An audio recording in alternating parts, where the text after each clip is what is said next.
is all said and done, what did Elmer Leonard think of your adaptation of Rum Punch? Oh, what do you think of the movie? Yeah.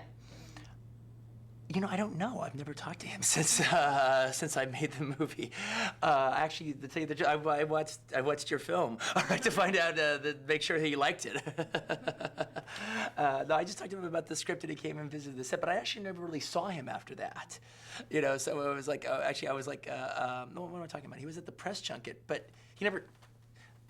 You know, I didn't like, oh, what did you think about the movie? All right, I took it that he kind of liked it, but actually, it was more like I've watched the interviews on there, like, oh, I guess he liked it because he seems to be saying nice things about it. How do you think that this movie helped get him back into the world of acting again? Well, I think what it did for Robert Forster in like a really great way was it just reminded people that he was there. You know, he hadn't retired; he was still working and everything, and like and people in the low budget monster movie, Uncle Sam, Maniac Cop 5, all right, a world, they knew who he was and were using him. Fred Williamson was using him, all right, he wasn't on, he wasn't, not only was he not on the A list, he wasn't on the B list, he wasn't even on the C list, all right, people just, forgot about him, all right, now they haven't forgot about him, now they know he's out there and he's been working in big movies, and he's like, did this movie, this David Mamet movie, Houseboat, and he actually starred in this movie called Diamond Man. That's just really terrific. He was wonderful in it. But like he's like doing in big films. He was in the Psycho remake. He was in the Simon Oakland part in that. He was in the Rear Window remake. He had the Wendell Corey part in that. And he's like starring. He's like the leading man in all these like independent films and stuff. And it's just great. It's just really, really, really cool for him. It's like now he's working. He's doing fantastic. It was actually kind of cool. After he'd seen the movie, I talked to Steven Spielberg, and he goes, "Man, that Robert Forster was fantastic, man. You brought him back in a really wonderful way. It was like, what a surprise. It was so terrific." And it's like, well, it wasn't that much of a surprise to me. I knew he would be good in it. He just had the opportunity. But it just kind of shows you how, actors haven't lost their chops. They haven't lost their power. They just, all of a sudden, these group of casting directors that are the big casting directors don't know who, have forgotten about him, don't know who he is. They're not on anybody's list, all right? And so now all of a sudden, you give him a part, you show that he can sign, and all of a sudden he's on the list again. That was actually one of the coolest things, because that really is how most movies get cast, is there's this list that the studios have, all the casting directors have, and it's the same list, all right, of the same people. And it was really funny. Like the first time a friend of mine who was trying to make a movie, William Morris, sent them a list of actors of under 30, over 40, that kind of thing. And I was like going through it for this guy's project, just looking at it, who they were suggesting, and there was Robert Forster on the list, and that like made me feel really good because okay, now he's officially back on. I mean, it's tangible. I'm holding the list in my hand, and there he is now. And he wasn't there last year, so that was really cool. So now, were you surprised with all the critical acclaim that Robert got off that movie and the fact that he was nominated for an Academy Award? Well, I wasn't surprised about the critical acclaim because he was wonderful. How could they say anything bad about his performance, all right? And there also is that kind of cool thing of comebacks are fun.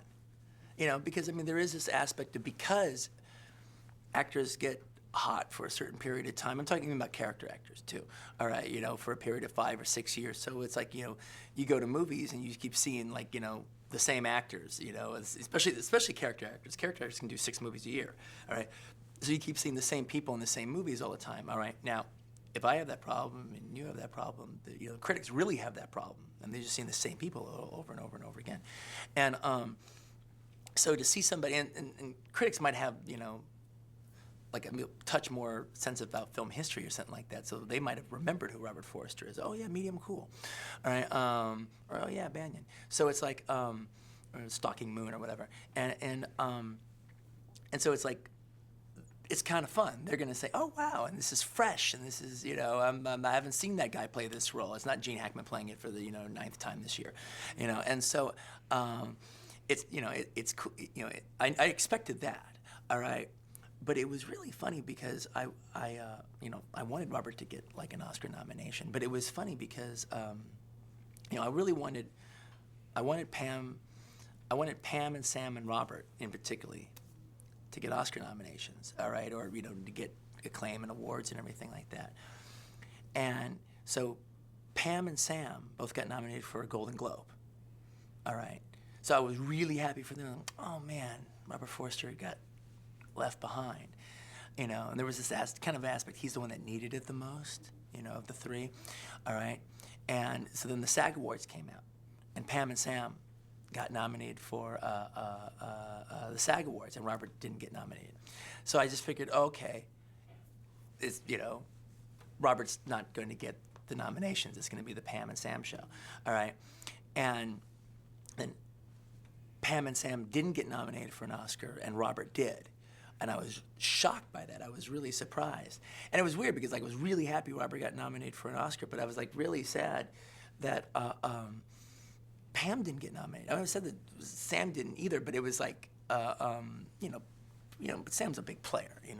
If he's not here this year, he'll be there next year. But it's I really wanted Pam to be the first black actress to ever win an Academy Award, and the fact that she didn't even get nominated, just made me have to I don't know, maybe Spike Lee's right, man. Who was better than her that year? I don't know. So. Going back to your Spielberg comment, you have reinvented three people's careers, but you don't hear of other directors going out on a limb for that. Yeah, I don't really. It's not like, oh, that is my intention, setting out to, people do come up to me, who are you going to bring back next time? Who's next on the radar? Who's next on the list?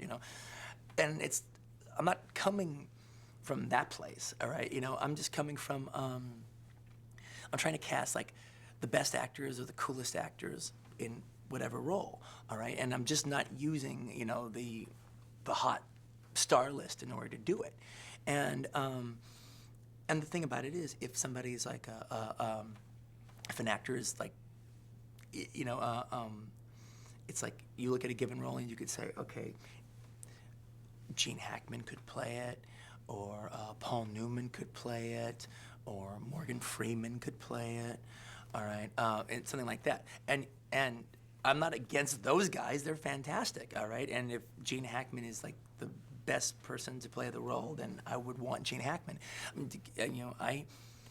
I wrote a lot of the dialogue for Crimson Tide, and it was, he has said my dialogue as wonderful as anyone's ever said my dialogue. He's fantastic. It was just a dream, to go to the Cinerama Dome and watch Crimson Tide and see Gene Hackman do my stuff. All right, but yeah, there's Morgan Freeman, and yeah, there's Gene Hackman, and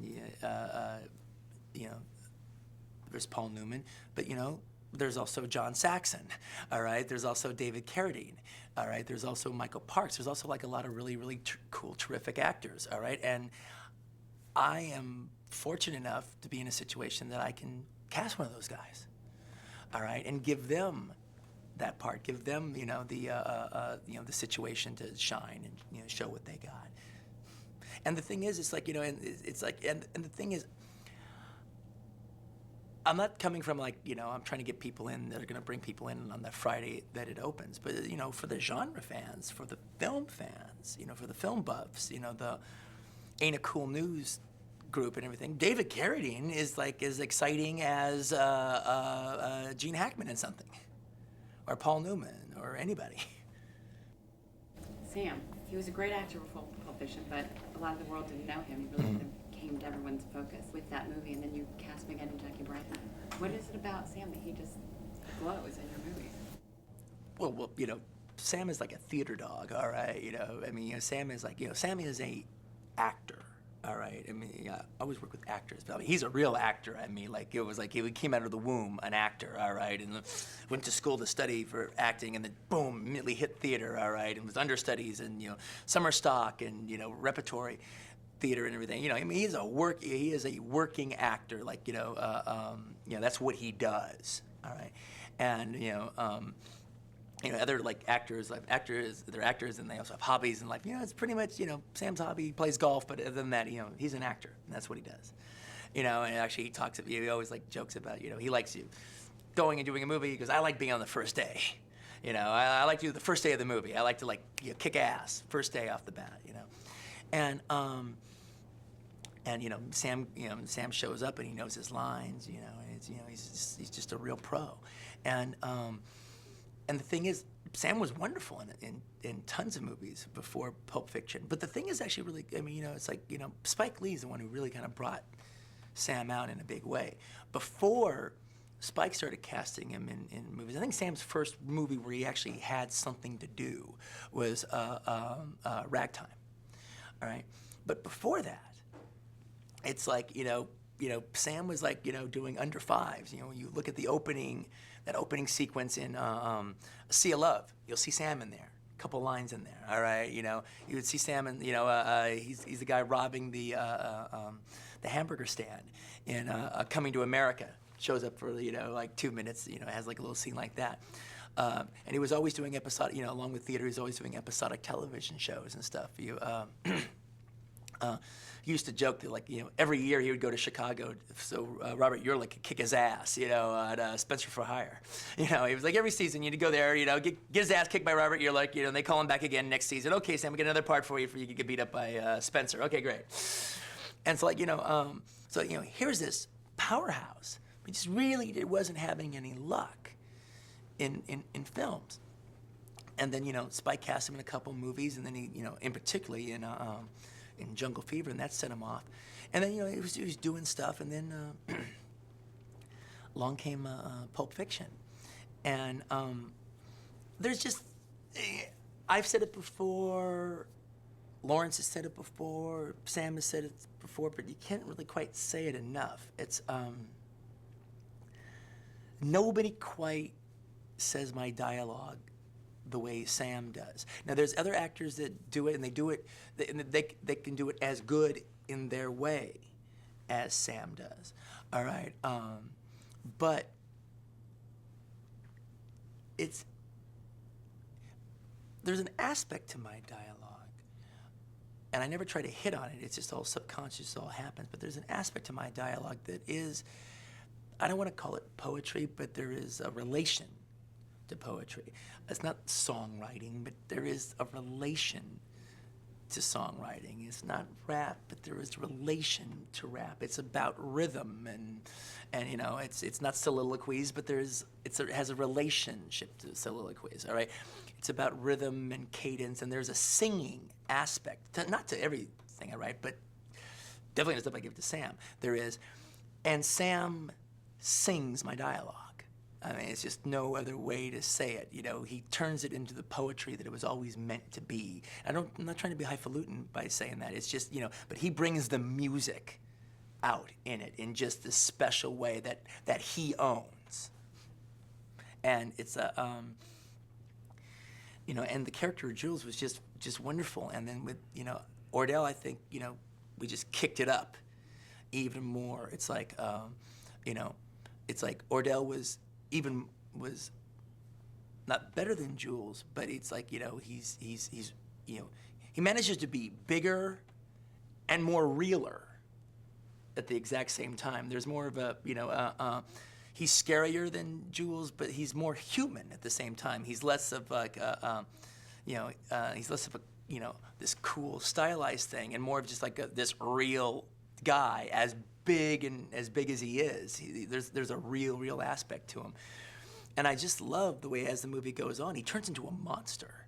It's like, he's very, he's very entertaining and, affable and funny and scary in the film at the beginning. But by the end, when he's like with Robert Forster and he's driving in the car and his hair's down and stuff, and that was all Sam's idea, the whole thing of the long hair and the goatee, the whole kind of samurai, a mad kung fu priest on the mountain look that he had. That was all Sam came up with that, and it was just terrific. It just made it. And and Sam had no problem going with like the costumes that he had, which was really funny because it was like like the white people on the set, like the costume designer, they go, "Is this too bold? Is this whatever?" And it's like me and Sam were explaining, "No, you don't understand. All right, you're black and you're dressing, and you know, the Kangol hat, the red Kangol hat, and the red shirt, and the red shoes. It's like, no, if the colors don't match, you're too poor. All right, you don't got enough money to make the shit match. All right, you know, your shit's out of line. All right, no, it's all lime green. You know, it's all beige. And that's, you know, that's the way that's the look of it. That's the way you go down. Now, if you have the wrong color Kangol, no, you don't be mixing colors. No, it's about one color. You know, it's about matching. And you know, and so like so he was keeping the other people honest as far as that stuff was concerned. But no, he was just wonderful. But God, by the end of the movie, when he's in the car with Robert Forster, and he's saying, if I go in there, I see anybody, I'm gonna shoot you first, and then I'm gonna kill her, and then I'm gonna still get my money. He's scary. I mean, he's like a monster in a monster movie by that point. But he's a human monster. You see where he's coming from. You almost even feel a little sorry for Ordell because that is his money. That's his money. I mean, Pam is stealing the money from him. She doesn't earn that money. That money's not owed to her. She doesn't deserve it. He's worked his ass off. We've watched him put every brick into place to make his little stash. You know, one of the things that's in the, not in the movie, but it's it was like a scene I wrote that I ended up taking out before the type stage, back in the handwritten stage, is, you know, the whole idea is like, you know, okay, I'm gonna get my $1 million and I'm out, all right? Now, $1 million really doesn't go that far anymore as far as like, okay, I'm gonna live the rest of my life, all right? And like De Niro's character brought that up to him at one point and goes, you know, $1 million doesn't go that far. He goes, in the Philippines it does. I'm gonna make that $1 million, I'm gonna move to the Philippines, you pay motherfucker, you know, you get a butler, you know, 5 cents an hour, you know, shit, I'll live there I'll spend the rest of my life spending in the Philippines. So actually, that was Ordell's plan. He's gonna make his $1 million, he's gonna move to the Philippines, and I live like fucking Elvis. That never made it. Never made it from the handwritten stage. From the handwritten stage, never made it to the type stage. Sam working with Robert De Niro. Sam, in his interviews, like so funny and humble, and working with Robert De Niro. Well, it's funny though because it's like, you know, Sam is actually usually never humble. All right, you know, he gives you, you know, you have to catch him. It's actually quite wonderful. He'll have a humble moment. All right.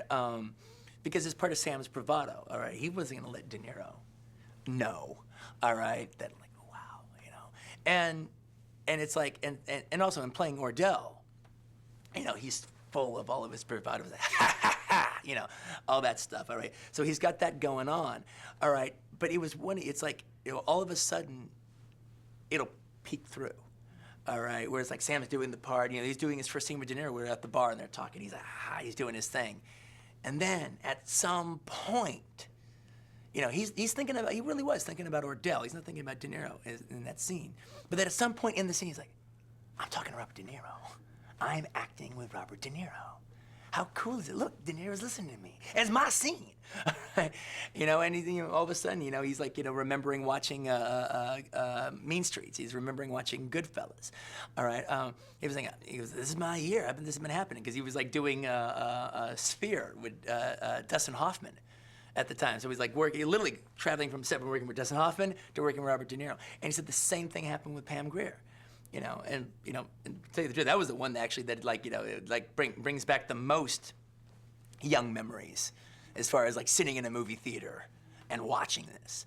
And you know, he said that it was really cool because it's like, you know, every once in a while, you know, Sam will let you like inside, and, you know, tell you about those moments, and it was really kind of cool because you know his thing is, you know, he's Ordell. And, you know, Sam's not too far from Ordell anyway, all right? So it's like, you know, Sam's always kind of full of bravado. But when we did the rehearsal, and they're doing the scene where he puts his hands around her neck, he said he just had this flash. He goes, oh, my God, I'm choking coffee. I got my hands, this is pretty goddamn cool. That's coffee. I'm looking in coffee's eyes. You know, and it's just like little moments like that that's really cool that, like, you know, it's like, one is cool, but also there's moments like that let you know how far you've come. You know, he remembers being in a theater, or, you know, in where he's from, like North Carolina or wherever, watching Coffee in a theater and thinking about, hey, I'd like to be one of those guys in this movie. I'd like to be up on that screen. All right, and now here he is. All right, and so it's like moments like that that let you know, wow, I've made it. Here's a ruler to see where I was and now where I am. But but also say one more thing about Sam that was just really, really, really terrific is, yeah, that's about Pam Grier. Yeah, that's about Dustin Hoffman. That's about Robert De Niro. But it's not, Sam has a list like mine, and Sam's list isn't just the hot list either. All right. And Sam has similar we grew up watching a lot of the same movies, so our list of cool actors and hero actors and magic movie moments that we've had in the theaters, are fairly similar. All right. So when we were doing Pulp Fiction, the Japanese kung fu actor Sonny Chiba, who starred in many movies, but in particular known in America for the Street Fighter series, the first movie ever rated X for violence. All right, the incredible Sonny Chiba. All right, Sonny Chiba came and visited the set of Pulp Fiction because I've become friends with him, going to Japan and doing, my press junket stuff, and I wanted to meet Sonny Chiba. All right, so Sonny visits America, and I'm shooting Pulp Fiction, so he goes on the set, and it was great because Sam was just like, walked over. He was like doing a scene. He was doing the scene where he kills Brett. He's doing the Ezekiel speech. All right, and he literally walks over to, like Sonny Chiba. He's got his Jerry Curl wig on, and he's got the black suit on, and he just walks over and sees Sonny Chiba. Mr. Chiba, it is an honor to make your acquaintance. I am such a true fan of your work. And it was just really, really, really great to see Sam give it over to him like that. But the same thing on Jackie Brown. When we were doing the scene in the courtroom, and then there's the actor, Sid Haig, who plays the judge. Now, if you grew up watching blaxploitation movies, you totally know who Sid Haig is. I mean, Sid Haig is like, was like was sort of like the Sam Jackson, actually, to tell you the truth, all right, of a lot of exploitation movies. He's in most of Pam. He was in all of most of her women in prison movies. He's in Black Mama, White Mama. He was in Big Birdcage, Big Dollhouse, all right, as well as he's in Coffee. He's in Foxy Brown. They're like a little team, actually. And so Sid Haig had to be in the movie. All right, I had to put Sid Haig in, and it was like kind of because he was always playing a nefarious character, so it was great to cast him as a judge, and actually just remember like the first time, Pam hadn't seen him in a long time, and so she shows up in her county blues, all right, waiting to be like arraigned, all right, so she's in the witness box there, and all of a sudden, Sid, all right, not like an actor coming in, Sid like enters the set in his judge robes, or he doesn't say hello to anybody, he just like, steps into the box, all right, and Pam's just like, and it was really, really cool. Now, and it was just I loved Sid Haig. It was great, and he hadn't worked in a long time, so it was really, really cool. Anyway, Sam's in the scene. He's in the back of the courtroom, watching the whole proceedings, and it was so cool because now Sam couldn't be more on the top of his game. He's a huge star. This is his thing, and he totally knows who Sid Haig is, loves Sid Haig, and even knows the similarity between like their two styles. You see what I'm talking about? Look at those movies I mentioned, all right, and think about Sam Jackson. Oh God, he kind of was kind of like a Sam kind of character, like in the early '70s, and Sam literally walked over to him, and it was just gave him so much respect, just like just tons of respect, and it's actor to actor, and it was just like, Mr. Haig, I just want you to know it is an honor to be in a scene with you. I have admired your work for many years, and it's a pleasure. It is a pleasure to be in the same scene with you, and it was gratifying. It was just a wonderful. It was one of my favorite moments of Jackie Brown, actually. I had wonderful moments in Jackie Brown, but that was one of my favorite ones. Was Sam doing that for Sid. Another actor we've never really talked about, not even in the piece, but Chris Tucker, because he never did an interview. What did you think of his performance? Oh man, Chris is amazing in the movie. Chris is great. I mean, I was like talking to the film critic of the New York Times, Elvis Mitchell, and there's an aspect about the whole Beaumont section, everything involving Beaumont, all right, you know, from Sam going to Robert Forster's office to bail Beaumont out, to then him going to Beaumont and then killing Beaumont, and then showing De Niro Beaumont's body, all right, and kind of wrapping it all up. You know, you're gonna do what you need to do, you know. That's almost like a little movie unto itself. You know, it's almost like the whole movie of Jackie Brown in fast forward. All right, everything that happens to Jackie Brown, we can always reference what happened to Beaumont. And so it's like this little kind of thing unto itself. And the critic of the New York Times, Elvis Mitchell, says, he goes like, I think that's your best work. I think the best thing you've ever done is the Beaumont section in Jackie Brown. I think that's your finest work. And it's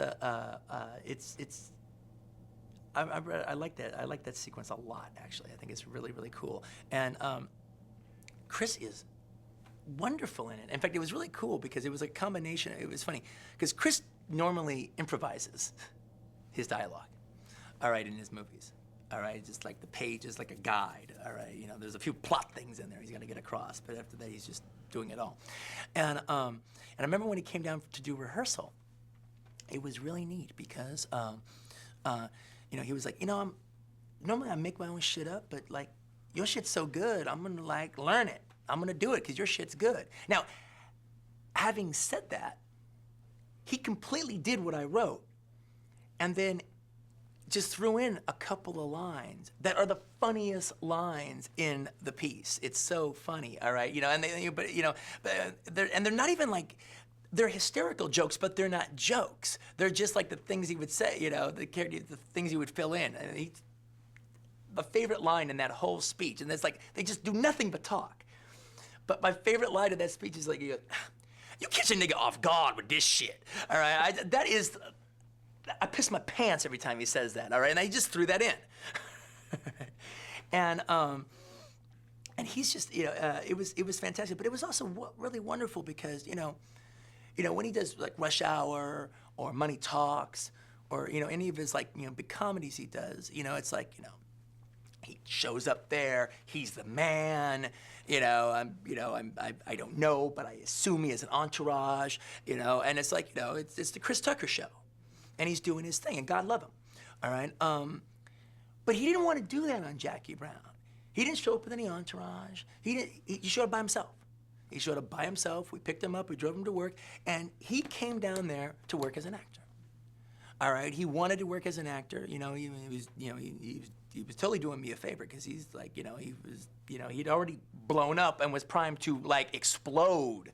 All right? You know, he had blown up already. He was going to explode after Rush Hour came out.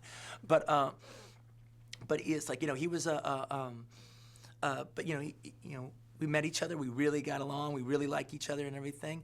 And so he liked the part. And so he wanted to work with Sam, and he wanted to work with me, and he wanted to do, do a scene, show up and be an actor in a scene, as opposed to be a comedian in a comedy vehicle and everything. And he proved his chops like 100%. I would work with Chris in a New York second. Talking with lots of people, whether they be critics or, you know, just anybody, a lot of people liked the movie when it came out, but now they go back and watch it, and a lot of people seem to prefer it over Pulp Fiction. Yes, but there's also, I think there's a little bit of like revisionist history going on with there too, all right? It's like, it's one of those movies I think that actors can like, I like Jackie Brown more than Pulp Fiction. Jackie Brown is deeper, and there's more to it, and it's more human, and it's, you know, more character nuance, all right? Which works really good until you see Pulp Fiction. Like, okay, you know what? Forget that. So I mean, I think there is like that kind of thing, or people who never liked Pulp Fiction, all right, can like embrace Jackie Brown. But Jackie Brown was always meant to go. I never had any intention of trying to top Pulp Fiction with Jackie Brown. I wanted to go underneath Pulp Fiction with Jackie Brown. All right, I wasn't trying to blow your mind with Jackie Brown, even though that song, didn't I blow your mind? I was trying to just dig deeper into character and entrench myself more. It's like the kind of thing, like if I had done, Jackie Brown when I was like 48. Everyone like, oh, look at this mature Tarantino, you know. This is, you know, see, he's maturing in such a, you know, wonderful way as he's getting older. Well, I could do that, well, motherfucker, I could do that shit right after Pulp Fiction. I didn't need to get older to do that. I could do that. All right, you know, next movie, I'll blow your mind again. But I wanted to, but, you know, I wanted to get, you know, really get more into character. And just, you know, more of a, you know, a character piece and create its own rhythms. And Jackie Brown was always, I knew the film, you know, the film didn't cost that much, so I knew it was going to do pretty good no matter what it did, you know, as far, you know, no matter how it did. I wasn't trying to reach Pulp Fiction's grosses and everything like that. So I didn't have to worry about, like, the opening weekend necessarily, so I didn't worry about it. It was like, you know, there's got to be a thing more about, you know, you got to think about your movie longer than just the opening weekend that it plays. You have to think about how's the movie going to play 3 years from now? How's it going to play 5 years from now, 10 years from now? And Jackie Brown, I really set out to do that. I wanted to, you know, it was basically, it was my Rio Bravo, which is, it's, you know, it's a hangout movie, all right? And Jackie Brown is better the second time. And I think it's even better the third time and the fourth time, all right? Keep on going. Because the first time, you see it and you like it, but you still have this plot in the way. And you gotta, like, you know, figure out what's going on and whatever, and so you're really kind of involved in the plot. Second time you see it, the plot function is gone. You don't have to think about it anymore. And you actually, and maybe even the first time you see it, go, why are we doing all this hanging out? Why don't we get to more of the plot? But now the second time you see it and the third time you see it, you're not thinking about the plot anymore. You're waiting for the hangout scenes. You're waiting for the scenes to, you know, just like hang out with the characters, all right? And so that's why, it gets even more resonance the second time and the third time. And to me, the thing that Rio Bravo did, that, you know, it's like, I remember the very first time I saw Rio Bravo, but I remember more the 15th time I saw Rio Bravo, all right? Because there's a really great storyline going on in Rio Bravo, but it's about hanging out with the characters and watching the movie, you know, John Wayne, Ricky Nelson, Dean Martin in those movies, they become like my friends. And I'm watching, you know, Angie Dickinson, Feathers. You're watching the movie, and you like, it's like you're hanging out with them, like that's your friends. When you put in the tape of Rio Bravo, it's like you're inviting a bunch of friends over. Same thing with Rick Linklater's movie Dazed and Confused. When I watch Dazed and Confused, those are like my friends now, and I'm like, it's like I'm at a party with my friends. And I wanted Jackie Brown to be the same way. You know, you're hanging out with these people, you know, and you're getting to know them not through plot functions. You're not getting to know them because they're slaves to a plot that's working. You're getting to know them the way you get to know people. You know, you're having screwdrivers with Ordell. All right, you're drinking white wine with Jackie. All right, you're taking bong hits with Melanie. All right, you know, it's like, you know, that's it's all, you know, it's all these big hangout moments, and this bar and this couch and, you know, this lounge, and it's, you know, it's you know, so. Once you get the movie under your belt once and you know the story, then it's just about the characters from that point on. And hopefully, I wanted Jackie Brown to be a gift that could just keep on giving. You know, maybe you could watch it every 3 years, all right? Then it'll be just as fresh as it was the first time and everything, and you know the people even more. Maybe you'll keep watching it, you know, forever, which is the hope. Just to hang out with Jackie and Ordell and Melanie and Lewis and Max again. Now, Michael Keaton. Mm-hmm. A little bit about his character in Jackie Brown. Yeah. And then the evolution. How did he get in out of sight? Well, the whole situation with Nicolette was really, Michael Keaton as Nicolette was really, really great. Was, you know, Nicolette's a small character in the book, but he's an important plot function. And he's there. He's a cool character, but he just doesn't have, like, you know, the weight of all the other characters. So it's like, I actually kind of needed an actor who could do me a favor. I actually kind of needed an actor who could, like, show some starshine and make the character, because he doesn't really have the dialogue to do it, doesn't really have the situations to do it, who could bring the pizzazz that he has in the book that Emerald Leonard could do in prose, just with their personality, with their body language, with their voice, with their timing. And so there's no 2, 3, 4 ways about it. Michael Keaton did me a favor. All right, you know, by being in Jackie Brown, it was, and he was wonderful. And I remember telling Elmore Leonard that no, I didn't tell Elmore Leonard about Michael Keaton. He had heard about it, so I went to talk to him about something else. He goes, "My God, Michael Keaton as Nicolette, like, that's fantastic casting. That's great, all right?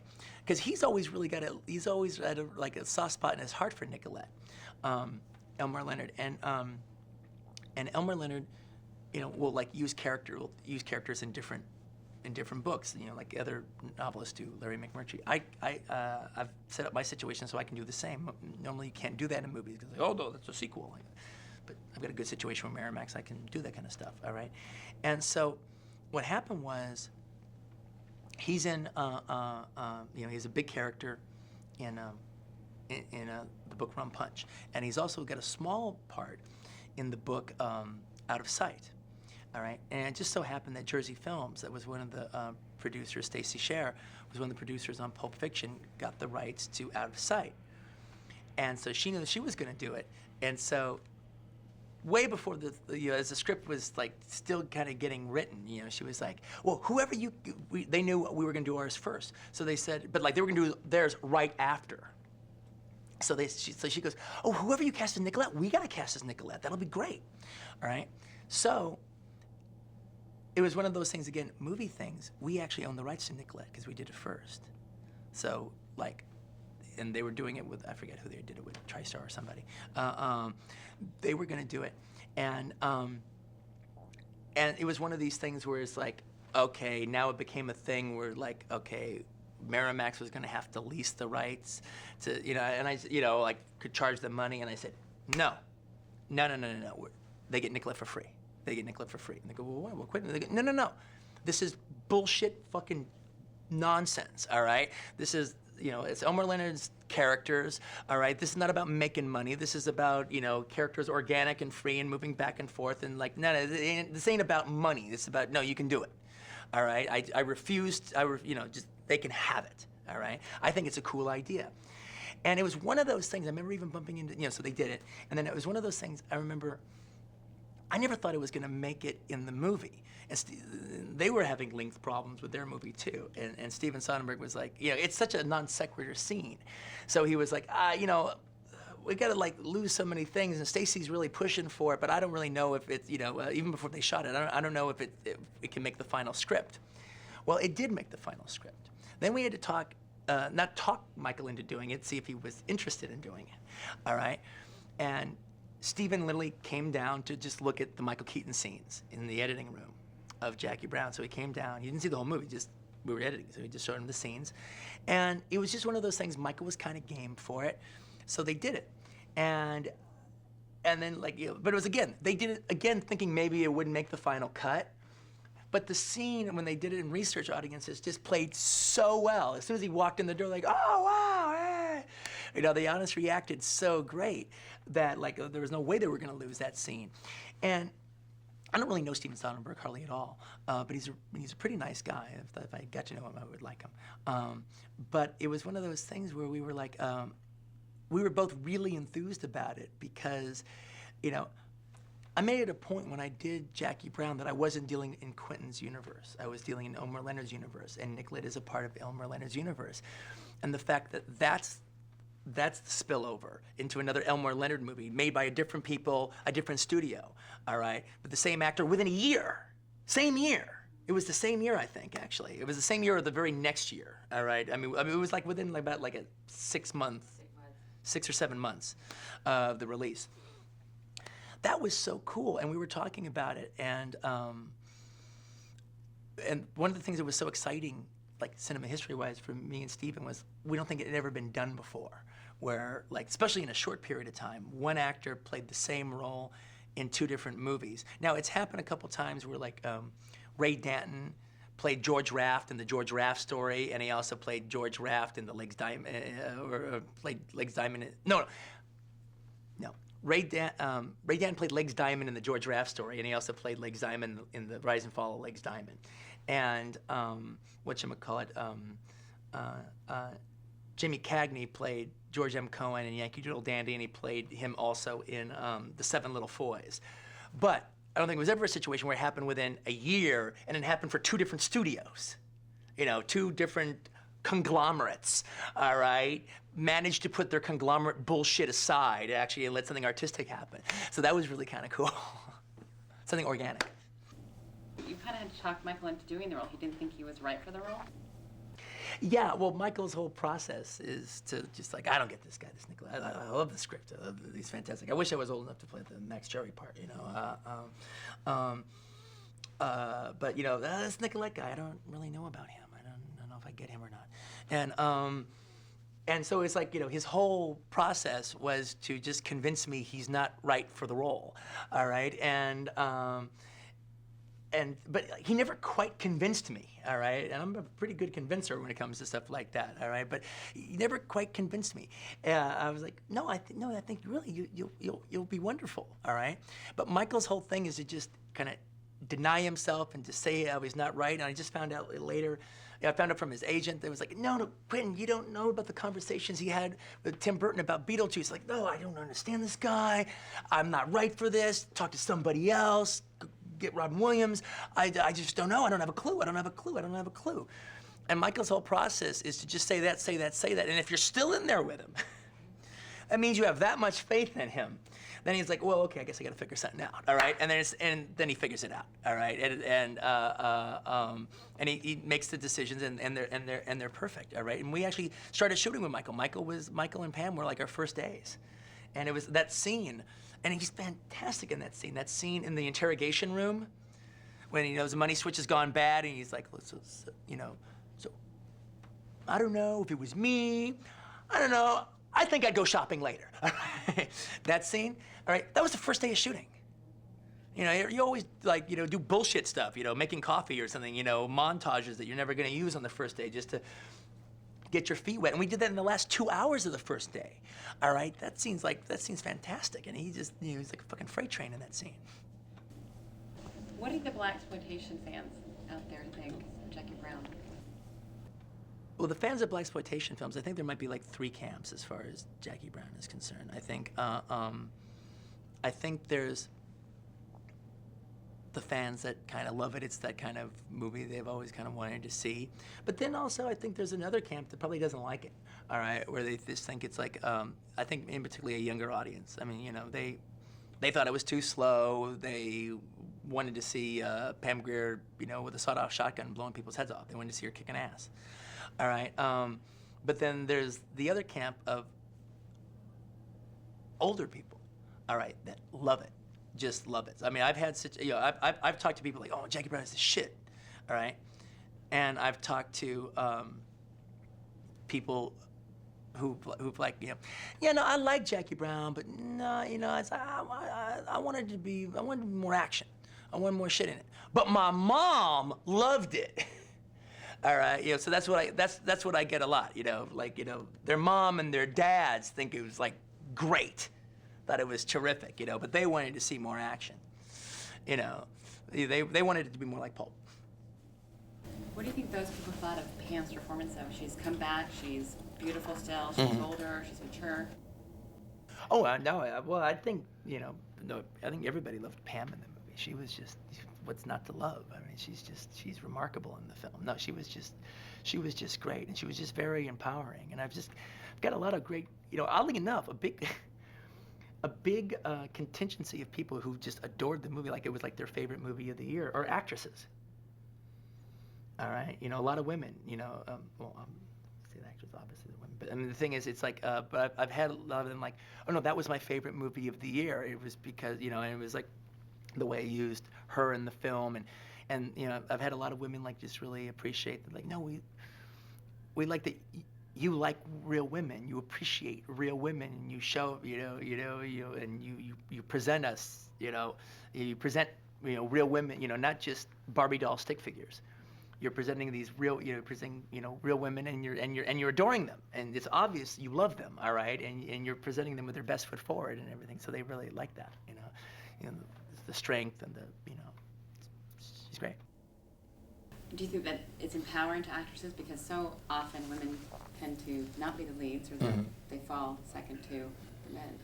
Well, I mean, I think one of the things about it that was like really nice is the fact that one of the things that actresses respond to is like, one, it was the lead role, but two, it's like, like this would have been this horribly bad thing, but if most other people would have done the movie, well, it's very doubtful anybody else besides me, even including a black director, would have gotten the book of Rum Punch and changed the white character to black. All right, that's doubtful. All right, but they would have probably had, like, written it for Michelle Pfeiffer. They would have had Michelle Pfeiffer do it. All right, or somebody like that. And part of the thing is, no, she's older. All right, you know, she's like an older woman. You know, that was a thing about the book. You know, they would have like immediately turned the character who was 45 in the book to 35. Well, it's not the same story. It's not the same story, and so I think they liked the fact that, you know, I kept the integrity of that I cast an older woman. All right, and you know, and then actually do a love story about two older people. You know, I mean, when Pam Grier and Robert Forster kiss in the movie, it's like their combined age is over 100. And you know, and the thing is, some people love that, and like, you know, but I've talked to some, you know, younger people that didn't like it at all. You know, they're like, you know, no, it's like watching my grandparents kiss. It's like, oh, my parents kiss. That's not sexy. And you know, it's like, well, I didn't make it for you then. All right. You know, but actually, it's funny also about the black audiences, their response, because I watched the film when the film came out. You know, I really kind of made it for black audiences. All right, I made it for everyone else is invited. All right, you know, but I made it for black audience. Like if you make a heavy metal record, you're not making it for everybody. You're making it for heavy metal fans. All right. Well, I was making it for black audiences to go into the theaters and listen to their response. All right. And one of the things, it's like, and I didn't even realize how tunnel vision my vision was. Like, for instance, black audiences and white audiences took one scene completely differently. And I was coming from the black audience perspective. I hadn't even realized anyone else would think anything but this. The scene where Robert Forster's waiting for Pam Grier to get let out of jail, all right, and then you see her kind of, you know, walking towards us, and it's like Omar Sharif shot in Lawrence of Arabia, you know, him crossing the desert. First he's like a heat wave, and then a mirage. He's like slowly coming into focus. And I'm giving her that power too. You know, I'm saying this is as important as Omar Sharif crossing the desert in Lawrence of Arabia. And it's actually one of my favorite moments of Pam's performance, actually, is that she's just so in character. I mean, she doesn't say a line, but she looks like she just got let out of jail. She's got her sass, and it's just in her walk, it's in her body language, but that's acting too. All right, and she's just so in character. It's great. So I start playing the Delphonics. No, I don't play the Delphonics. I play Natural High. All right, and white audiences watched that and thought, oh, this is like falling in love music. Robert Forster is falling in love. He's hearing this song in his head because he's seeing this woman come to him. Oh, wow, Quentin's being kind of sappy here, actually. You know, he's actually putting in falling in love music with the first time a character sees another character. That ain't in Robert Forster's head. That's me putting that music on there. Black audiences are sitting in the Magic Johnson Theater, and they're watching the movie, and they're seeing Pam Grier walk, you know, towards the camera, all right, as, you know, the music, you know, boom, you know, and the beats of Natural High kick in and everything. And it ain't about what's in Robert Forster's head. It's just they're watching Pam Grier walk into a movie in a big way, and they're hearing like the most soulful, greatest love song of the 70s play. She's walking in time with the music. It ain't about Robert Forster's head or about falling in love. It's just about it's all right with the world. This is a great movie moment. This is just, you could hear it in the theaters. They would just go, ah. You know, it's about, that's what it's about. That wasn't about, you know, I'm, you know, having harps playing, you know. I didn't even realize that anyone would take it that way, all right, until they did.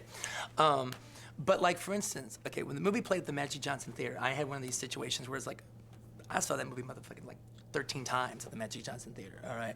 The whole first 4 weeks it was there, I just like lived there, all right? It was playing in one theater here, all right, you know, and I would like just like,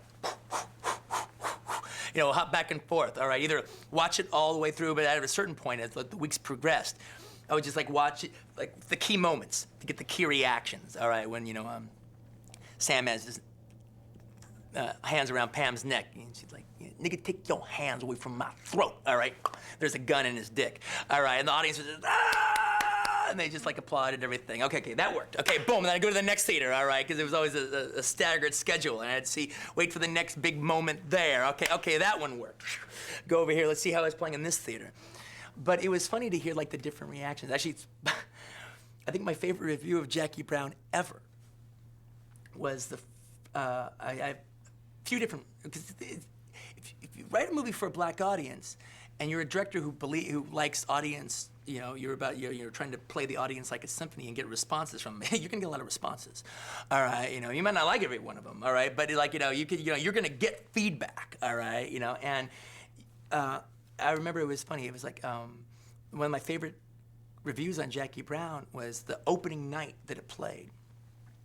I was there at the Magic Johnson, and then like the whole audience, okay, it's over. The whole audience spills, all right, into the lobby, and so it's like that weird multiplex kind of thing where, like, for 5 minutes, it's almost like a cattle stampede because there's like it's just a bunch of people, bodies, like trying to get out this hallway, all right, and everyone doesn't know. I'm gonna go this way. I'm gonna go that way. So it's just kind of a mess for a second, and so I'm totally amongst the crowd, all right, and there's like a woman, about the same age as Jackie Brown in the movie is over there, and all of a sudden she turns around and sees a friend of hers that she didn't know was in the movie theater.